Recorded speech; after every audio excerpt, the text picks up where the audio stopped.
ദിവസങ്ങളായി ആഴ്ചകളായി ഇതിനെക്കുറിച്ച് പഠനം നടത്തുകയും അതിനോടുള്ള വിയോജിപ്പുകൾ പറയുകയും അതിനെതിരെ ബോധവൽക്കരണം നടത്തുകയും ബന്ധപ്പെട്ട ആളുകളെയെല്ലാം ശ്രദ്ധയിൽപ്പെടുത്താൻ ശ്രമിക്കുകയും ഒക്കെ ചെയ്തതിനു ശേഷവും ഒരു ജനാധിപത്യ മര്യാദയുമില്ലാതെ, ഒരു ചർച്ചയുമില്ലാതെ അത് പെട്ടെന്ന് നടപ്പിലാക്കാൻ ഒരു സർക്കുലർ വരുമ്പോൾ ഇതല്ലാതെ വഴികൾ ഉണ്ടായിരുന്നില്ല.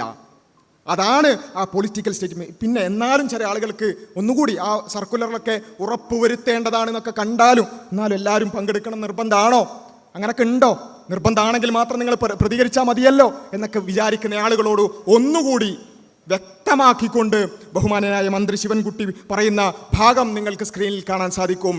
ഈ സ്കൂളിൽ നടക്കുന്നത് ലഘുവ്യായാമമാണ്. സ്കൂളിൽ കുട്ടികൾ യൂണിഫോമിലാണത് ചെയ്യുന്നത്. RT പ്രകാരം സർക്കാർ നിർദ്ദേശിക്കുന്ന പഠന പ്രക്രിയകൾ കുട്ടികൾ നിർബന്ധമായും പങ്കെടുക്കണം. ഒന്നുകൂടി വായിക്കുക, അടിവരയിട്ട് വായിക്കുക.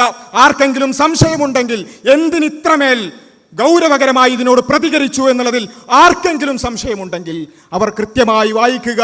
കുട്ടികൾ നിർബന്ധമായും പങ്കെടുക്കണം. ഇത് RTയുടെ ആ ഒരു പഠന പ്രക്രിയയുടെ ഭാഗമായി നടപ്പിലാക്കപ്പെടുന്നതാണ് ഈ സൂംബ എന്ന് പറയുന്നത്.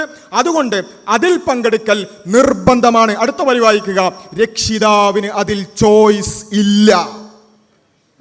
രക്ഷിതാവിന് അതിൽ ചോയ്സ് ഇല്ല.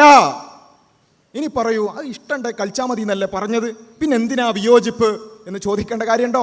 ഇങ്ങനെ എന്നിട്ട് അതിനുശേഷം പിന്നെ വിയോജിപ്പുകളൊക്കെ വന്നപ്പോൾ ഇത്തരത്തിലുള്ള ചില പ്രസ്താവനകളൊക്കെ നടത്തി. അത് ആരെയും നിർബന്ധിക്കൂല എന്ന രൂപത്തിലുള്ള പ്രസ്താവനകളൊക്കെ നടത്തി എന്നുള്ളത് ശരിയാണ്. പക്ഷേ ആദ്യം പറഞ്ഞത് ഇതാണ്. ഈ പോരാട്ടത്തിന്റെ വിജയത്തിൽ ഒന്ന് തന്നെയാണ് ഈ പറഞ്ഞ ഇപ്പം അത്ര നിർബന്ധമില്ല എന്നൊക്കെ പറഞ്ഞു കണ്ട് ആ രൂപത്തിൽ പറയുന്നത്. ഇതിനെതിരെയുള്ള പോരാട്ടത്തിൻ്റെ ഒരു വിജയം തന്നെയാണ്, അതിൽ സംശയമില്ല. പക്ഷേ കൃത്യമായി നിർബന്ധമാണ് എന്ന് തന്നെയാണ് പ്രഖ്യാപിച്ചത്. അടിച്ചേൽപ്പിക്കുക തന്നെയാണ് ചെയ്തത്.